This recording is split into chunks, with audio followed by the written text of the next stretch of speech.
오늘 우리는 다윗과 골리앗의 이야기를 살펴보려고 합니다. 우리 자녀들과 함께 예배를 드리기 때문에 우리 자녀들도 쉽게 이해할 수 있는 다윗과 골리앗의 이야기를 한번 해보려고 하는데요. 이 이야기는 너무나도 유명해서 크리스찬이 아니라고 할지라도 모두가 다 알고 있는 이야기입니다. 골리앗이라고 하는 거대한 거구의 장수를 정말 작아 보이는 어린 한 소년이 무찔렀다고 하는 이야기는 정말 통쾌한 이야기죠. 정말 대단한 사람, 무엇인가 엄청난 힘을 가지고 있는 사람이 있는데, 그런데 약해 보이는 어떤 사람이 나타나서 물리치고 쓰러뜨렸다고 하는 그 장면을 보게 되면 속에서부터 엄청난 기쁨이 솟아오르게 될 것입니다. 이 이야기가 시작되는 것은 블레셋이라고 하는 강대국이 이스라엘이라고 하는 아주 작고 힘없는 약소국을 쳐들어온 것에서부터 시작합니다. 블레셋이라고 하는 나라가 이스라엘이라고 하는 작은 나라를 쳐들어오게 되었을 때 이스라엘은 아주 큰 위기에 봉착하게 된 것이죠. 전쟁이라고 하는 것은 무엇일까요? 전쟁하면 여러분은 무엇이 떠오르십니까? 아마 여기에 있는 대부분의 사람들은 전쟁을 겪어보지 않았기 때문에, 저도 안 겪어봤습니다. 안 겪어봤기 때문에 전쟁이 무엇인가에 대한 개념이 잘 와닿지 않을 겁니다. 전쟁하면 그냥 땅 서로 차지하기 위해서 싸우는 것, 그 정도로 생각하기가 쉬울 것 같습니다. 저 멀리 우크라이나에서 지금 전쟁이 벌어지고 있는데 그냥 서로 싸우면서 누가 땅을 차지할까, 누가 권력을 가져갈까, 그런 싸움 정도로만 우리는 이해하기가 쉽습니다. 하지만 지금으로부터 수천 년 전 고대 세계에 있어서 전쟁이라고 하는 것은 단순히 땅을 빼앗고 곡식을 빼앗고 짐승들을, 가축들을 빼앗아 가는 것 정도에 지나는 것이 아니었습니다. 전쟁의 결과에 따라서 그 나라 백성들은 모두가 다 노예가 되는 것이죠. 전쟁에서 진 나라의 백성들은 손이 묶이고, 그리고 목에 밧줄이 매이고, 그래서 묶인 채로 끌려가게 되는 겁니다. 이긴 나라에게 끌려가면서 그렇게 노예로 팔려가게 되는 것인데, 때로는 눈알을 빼기도 하고, 때로는 그 몸에 인두로 지지면서 노예라고 하는 낙인을 찍어버리기도 하고, 그래서 평생 노예로 처참하게 살아가야 되는 결과를 가져오는 것이 전쟁이라고 할 수가 있습니다. 따라서 이 전쟁에 처한 이스라엘 민족들은 얼마나 두려웠겠습니까? 전쟁에서 이기게 된다고 하면 승리의 기쁨을 누릴 수 있겠지만, 전쟁에서 지게 된다고 한다면 지금까지 누리던 모든 자유를 잃어버리게 될 것이고, 내가 노예로 끌려가서, 그리고 눈이 뽑힐 수도 있고 온몸에 인두로 지지면서 노예라고 하는 낙인이 찍혀서 평생 고통을 당하며 살아야 되는 그런 처참한 위기 가운데 놓여 있는 것이 전쟁이라고 할 수 있을 겁니다. 그런데 이 전쟁 가운데서 이스라엘이 승리할 수 있었는가? 승리할 가망성이 있었는가? 전혀 없는 겁니다. 당시 블레셋이라고 하는 나라는 강대국이었습니다. 기병이 있었고 철갑부대가 있었고 최첨단 무기를 가지고 있던 나라가 블레셋이었습니다. 하지만 당시 이스라엘은 어떤 나라였는가? 아직 철기 문화가 도입이 안 된 나라예요. 무기도 변변치 않게 구할 수 없는 나라예요. 그저 몽둥이 들고 겨우 칼 가지고 있는 사람은 한두 명, 몇 명 되지 않고 전쟁할래야 전쟁할 수 있는 능력이 안 되는 나라가 이스라엘 나라인 겁니다. 그 강대국인 블레셋과 온갖 최첨단 무기를 가지고 있는 그 블레셋 나라와 정말 변변치 않은 보잘것없는 무기를 가지고 있는 이스라엘과 싸운다고 하는 것은 상대가 되지 않는 것이라고 할 수가 있을 겁니다. 뿐만 아니라 이 블레셋에게는 아주 커다란 장수가 한 명 있었는데, 그 사람 이름이 누구죠? 골리앗입니다. 어떻게 이렇게 잘하세요? 골리앗이에요. 골리앗이라고 하는 장수가 있었는데 그 골리앗이 얼마나 키가 컸는가 한번 그림을 한번 보면 좋겠습니다. 성경의 묘사에 의하면 그 키가 2.9m가 된대요. 세상에, 최홍만보다 더 커요. 이런 사람이 실제로 가능했었는지 이해가 잘 되지는 않지만 엄청나게 큰 거구가 나타나서 소리를 지르면서 이스라엘 사람들을 위협하고 있는 겁니다.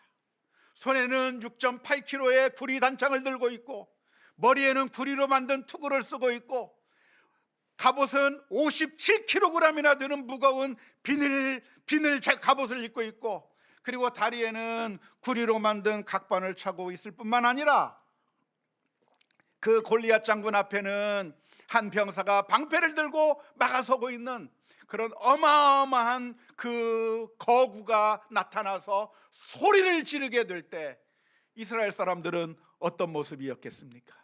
바로 이 그림에 나오는 것 같은 거죠. 아이고 무서워라, 큰일 났다, 이제는 망하게 됐다, 이제는 죽게 됐다라고 생각하게 된 것입니다. 이런 상황 가운데서 이스라엘을 구해줄 사람이 누가 있었을까요? 사울 왕이 이스라엘을 구원해 줄 수 있었겠는가? 그렇지 않습니다.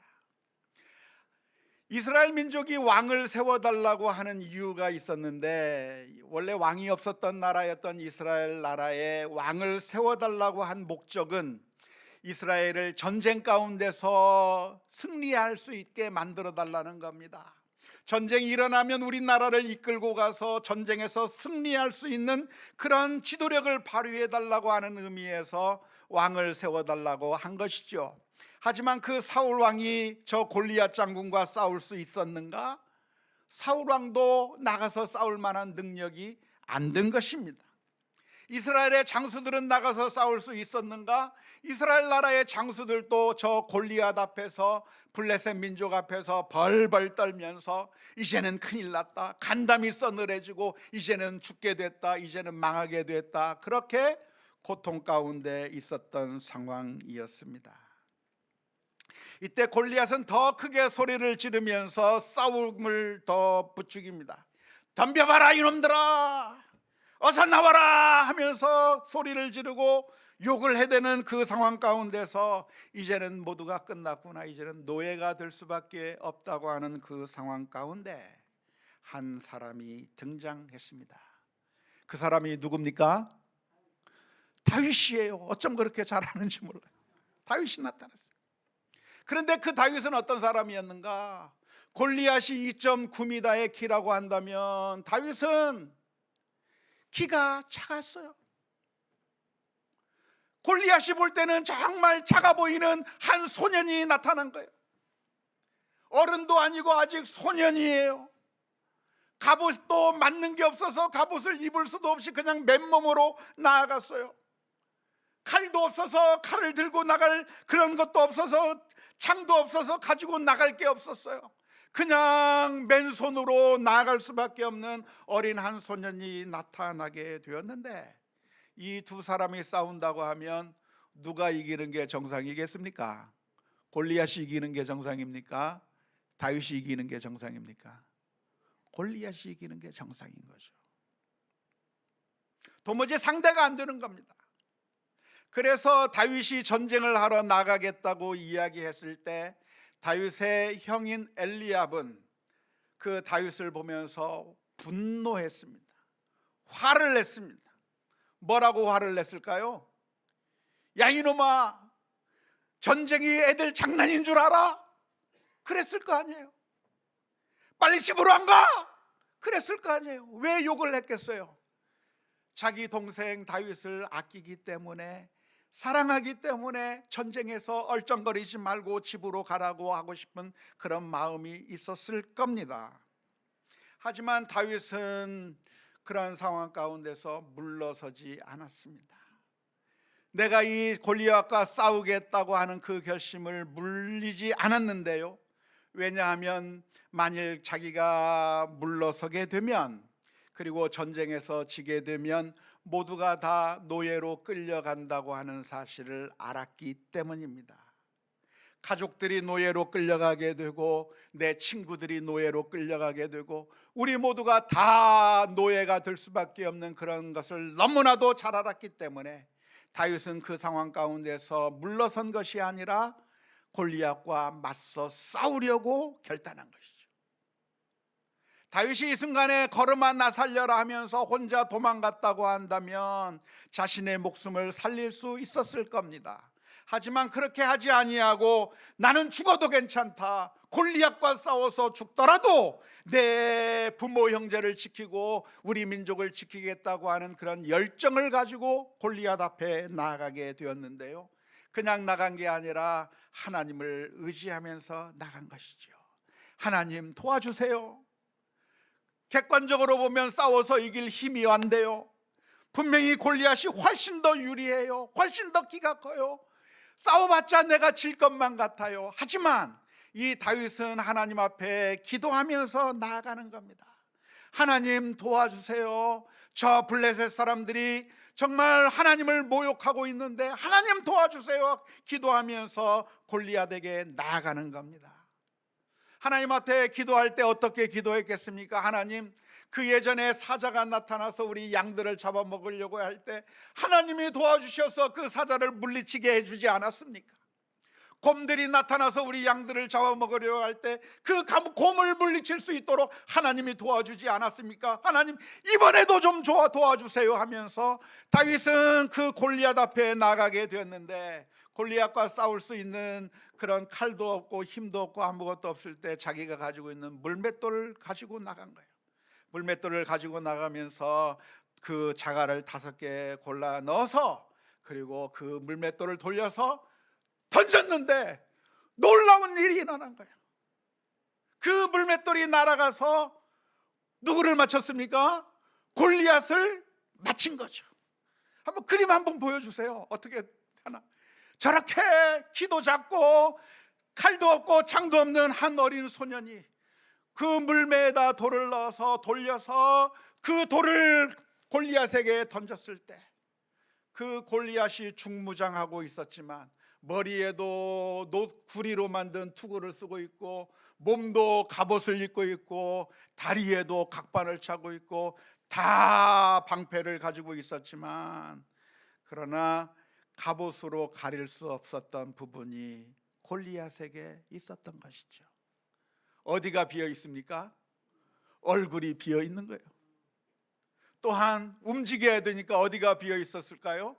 팔꿈치도 아마 비어 있었을 것이고 무릎도 아마 비어 있었을 것이고, 비어 있는 그 조그마한 공간들이 있는데 그 몇 개의 공간 가운데 돌을 던져서 그 짱돌을 날려버릴 때 놀랍게도 그 돌이 어디로 날아갔는가? 하나님께서 도우셨기 때문에 그 돌이 어디로 가서 맞췄어요? 이마에 가서 박혀버렸다는 거예요. 어떤 히브리어 학자는 우리나라 성경에서 이마로 번역된 이 단어는 이마로 번역하기보다는 무릎으로 번역하는 것이 훨씬 더 옳다고 주장하는 학자도 있습니다. 따라서 어디에 맞췄는지 정확하게는 몰라요. 이마를 맞췄든 무릎을 맞췄든 아무튼 비어있는 그곳을 맞히게 됐는데, 그 순간에 그 거구의 골리앗이 쓰러져 버린 거죠. 쓰러져 버릴 때 그 순간 다윗은 잽싸게 달려가서 그 골리앗을 죽이고 전쟁에서 승리하게 됐을 때 이스라엘 민족들은 얼마나 기뻤을까요? 이제는 죽었구나 싶었는데 승리하게 되는 그 순간에 얼마나 기뻤을까요? 무슨 노래를 불렀을까요? 오 필승 고리야 불렀을까요? 그게 아니라 사울이 죽인 자는 천천히요, 다윗이 죽인 자는 만만히로다 하면서 모든 사람들이 기뻐 노래하는 겁니다. 왜냐하면 얼마 전까지만 해도 이제는 끝났구나, 이제는 죽었구나, 이제는 노예로 팔려갈 수밖에 없구나, 우리들에게는 소망이 없구나 생각했던 이스라엘 민족인데, 정말 생각지도 못한 어린 소년이 나타나서 키가 조그마한 그 녀석이 나타나서 물맷돌을 던져 골리앗을 쓰러뜨리는 그 모습을 보게 될 때 이스라엘 민족들이 너무나도 기뻐서 노래하고 찬양하게 되었던 것입니다. 결국 다윗은 우여곡절을 많이 겪기는 했지만 이스라엘의 두 번째 왕이 됐습니다. 그 뒤로부터 이스라엘은 더 이상 겁날 게 있었을까요? 없었을까요? 겁날 게 없습니다. 이스라엘 민족은 최대 강국이 되기 시작했고 주변 나라들은 이스라엘에게 복종하고 항복하면서 그 주변 나라들이 이스라엘에게 조공을 바치는 신세가 된 것입니다. 다윗이 왕으로 있는 동안에는 이스라엘 나라 가운데 태평성대가 이루어지게 된 것이죠. 그 모습을 보면 부러운가요? 안 부러운가요? 부러워 죽겠어요. 우리나라도 이런 대통령, 다윗과 같은 대통령이 있어서 저 4대 열강의 눈치 안 보고 우리나라도 좀 승리하면 좋겠다. 중국이 힘 한번 쓰면 꼼짝 못하고, 일본이 힘 한번 쓰면, 러시아가 힘 한번 쓰고, 미국이 힘 한번 쓰면 맨날 일이 터지고 절이 터지는 그런 우리나라가, 이런 다윗과 같은 그런 지도자가 있으면 좋겠다고 하는 그런 마음이 우리들에게 솔직하게 있습니다. 아니, 우리나라가 아니라도 내 곁에 이런 다윗과 같은 사람이 한 명 있으면 좋겠다고 하는 생각이 드는 것이죠. 학교에서 내가 왕따 당하고 힘들어할 때 나를 위해서 그 문제를 해결해 줄 그런 사람, 직장에서 아무도 나를 인정해 주지 않고 무시당하고 있을 때 나를 위해서 변호해 주고 나를 힘 돋워 줄 그런 사람 내게 없을까? 우리가 살아가는 동안에 여러 가지 어려운 문제 만나는데 내 문제를 해결해 줄 사람, 그런 사람이 없을까? 내가 질병으로 인하여 고통스러웠는데 내 모든 문제를 단번에 해결해 줄 그런 사람이 어디 없을까? 다윗과 같은 그런 친구가 어디 없을까? 우리들은 갈망하게 되는 것입니다. 그런데 말이죠, 아주 충격적인 일이 하나 일어나고 맙니다. 다윗이 왕으로 있는 동안에 이스라엘 민족은 최대 강국이 되었지만, 그러나 그 사이에 어떤 일들이 있었는가? 한 번은 전쟁이 일어나게 되었습니다.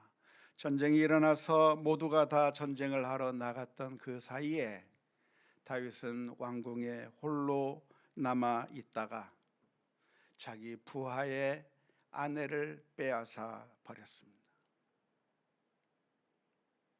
다윗이 우리의 영웅인 줄 알았는데 그 다윗이 자기 부하의 아내를 빼앗아 버리고 그 가정을 파괴해 버린 일이 일어난 것입니다.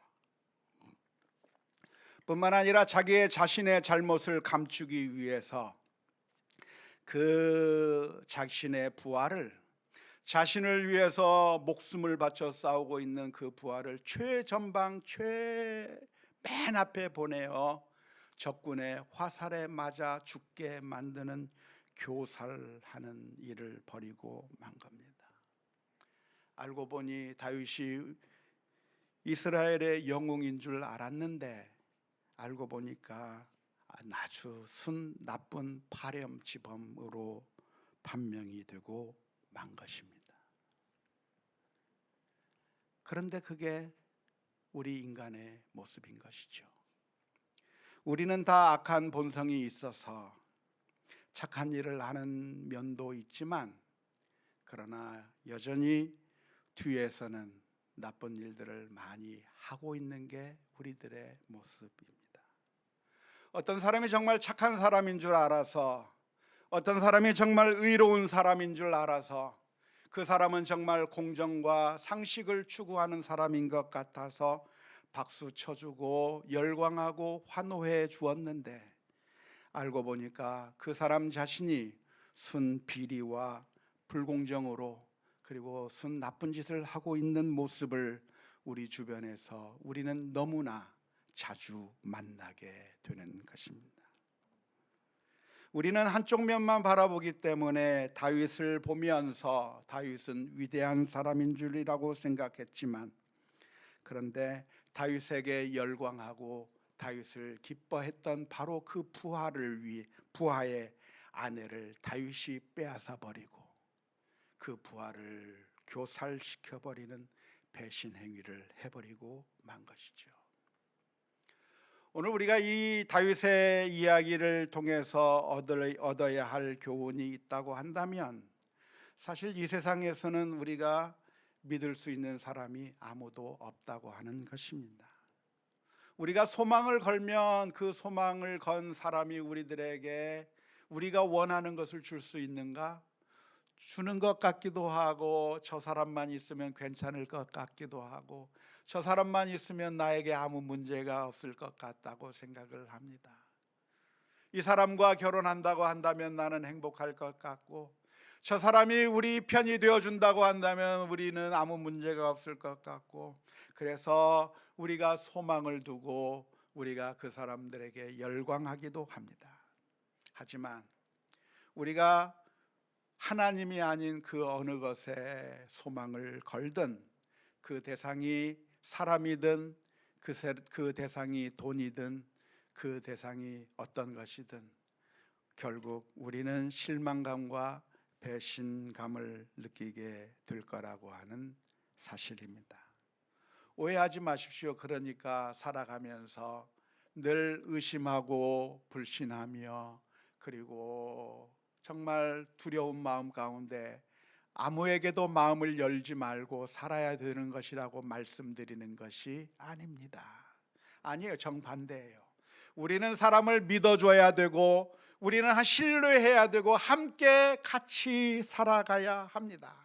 하지만 분명하게 기억해야 될 것이 있다고 한다면, 이 세상의 그 누구도, 이 세상의 그 어느 것도 우리의 영원한 구원자가 될 수 없다고 하는 것이죠. 그렇기 때문에 우리에겐 예수님이 필요한 것입니다. 만일 우리 가운데 완벽해서 더 이상 아무런 죄도 짓지 않고 정말 완벽한 사람이 있을 수 있다고 한다면 예수님께서 굳이 이 세상에 오실 이유가 없었을 것입니다.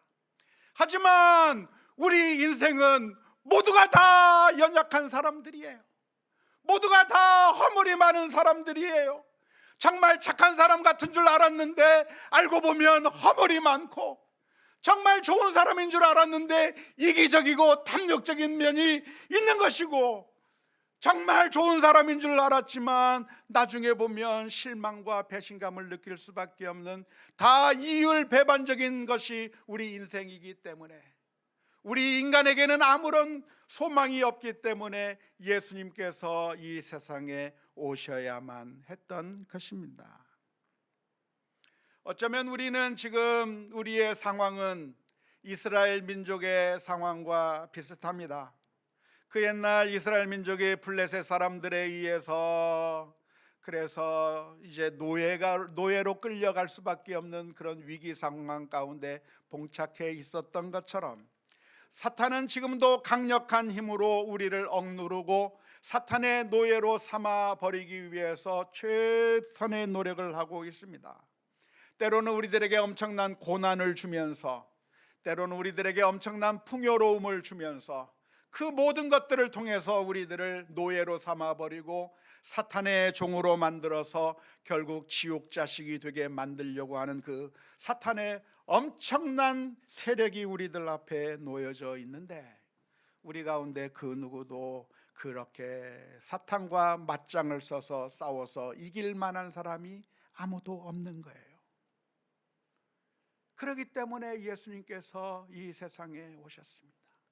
그 옛날 다윗이 골리앗과 싸우려고 나갔던 것처럼 예수님께서는 이 세상에 오셔서 아무런 힘도 없는 나약한 어린아이의 모습으로 이 세상에 오셨고, 그리고 아무런 창과 칼이 없이 그냥 홀홀단신의 모습으로 이 세상에 오셔서, 그래서 이 세상의 거대한 세력 앞에서 십자가 위에 못 박혀 죽게 하면 죽을 수밖에 없는 그런 나약한 모습으로 예수님께서 오셨습니다. 그런데 놀라운 것은 그 주님께서 죽을 줄 알았는데, 그러나 다시 부활하셔서 다시 살아나셔서 사탄을 완전히 물리치심으로 말미암아 저와 여러분들의 구세주가 된 줄로 믿습니다.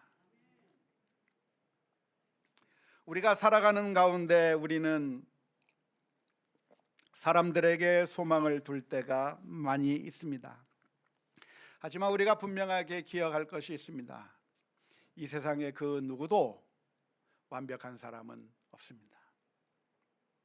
우리 자녀들을 가르치는 교사 선생님들은 완벽하기 때문에 우리 아이들을 가르치고 있는 것이 아닙니다. 이 자리에서 하나님의 말씀을 전하고 있는 저는 여러분들보다 훨씬 더 도덕적으로 뛰어나기 때문에 이 자리에 서 있는 것이 아닙니다. 여기서 전할 수 있는 것이 무엇이냐면, 나와 같은 죄인을 위해서 예수님께서 오셨다는 거예요. 그리고 나와 같은 죄인을 위해서 피 흘려 주심으로 말미암아 우리를 구원해 주신 그 주님이 나의 주님이 되실 뿐만 아니라 우리 모두의 주님이 되신다고 하는 사실을 이야기할 수밖에 없는 것입니다. 우리가 살아가는 동안에 우리가 가지고 있는 소망이 무엇입니까? 우리는 누구에게 소망을 두고 있습니까? 남편에게 소망을 두고 있습니까? 아내에게 소망을 두고 있습니까? 아니면 우리 선생님에게 소망을 두고 있습니까? 아니면 우리 부모님에게 소망을 두고 있습니까? 정말 튼튼할 것 같았던 우리 부모님이 나약해질 수밖에 없는 모습을 보지 않습니까? 우리가 소망을 갖던 우리 아이들이 우리의 소망과는 달리 엉뚱한 길로 가는 것을 보지 않습니까? 때때로 우리가 신앙생활하면서 우리가 믿고 신뢰했던 목사님이 쓰러져가는 모습을 보지 않았습니까? 우리가 믿고 신뢰했던 장로님이 나쁜 짓을 하는 것을 보지 않았습니까? 저는 어떤 분을 만났는데 지금은 교회를 떠난 분이에요. 왜 떠났는가? 교회에서 일어나는 일들을 보면서 배신감을 느낀 거죠. 세상에 저런 나쁜 사람이 장로라니, 세상에 저렇게 나쁜 사람이 목사라니, 그 모습을 보면서 교회를 떠난 것이죠. 그런데 그게 떠나야 될 이유가 아니라 바로 그 이유 때문에 예수님께서 이 세상에 오신 거예요. 우리는 구세주가 될 수가 없고, 우리는 완벽한 인생이 될 수가 없고, 우리는 무엇인가 조금 잘하면서도 그러나 또 다른 뒤로는 호박씨를 까고, 뒤로는 나쁜 짓을 하고, 또 이기적이고 탐욕적이고 연약한 모습을 보일 수밖에 없는 인생들이기 때문에 우리 예수님께서 우리를 건져내시기 위하여 이 세상에 오신 것입니다. 이 사탄의 권세는 너무나도 커서 골리앗의 2.9m 키보다도 훨씬 더 큰 사탄이 우리를 노예로 삼고 우리를 마귀의 종으로 삼아서 우리를 파멸시킬 수밖에 없는 그 상황 가운데서 예수님께서는 홀로 그 사탄과 맞닥뜨려서 사탄의 권세를 물리치시고 죽음의 권세를 쓰러뜨리시고 저와 여러분들의 구세주가 된 줄로 믿습니다. 우리의 삶 가운데 참된 주님은, 우리의 참된 구세주는 다윗과 같은 위대한 인물이 우리의 구세주가 아니라 예수님만이 우리의 참된 구세주라고 하는 사실을 기억하면서 주님 앞에 나아가야 될 줄로 믿습니다. 우리 주변에서 일어나는 여러 가지 모순들, 황당한 일들, 슬프게 만들고 우리를 실망스럽게 만드는 일들을 볼 때마다 우리가 좌절하고 넘어질 것이 아니라 바로 그 이유 때문에, 그 엄청난 사탄의 권세에서 우리를 구원해 주실 분은 오직 예수님 한 분밖에 없다고 하는 사실을 기억하면서 오늘 또 주님을 바라보는 믿음의 결단이 있어야 될 줄로 믿습니다. 그 믿음을 가지고 주님을 바라보며 늘 오늘 또 다시 일어서고 또 일어서는 그런 믿음의 귀한 결단들이 있을 수 있기를 주님의 이름으로 축원합니다. 우리 함께 같이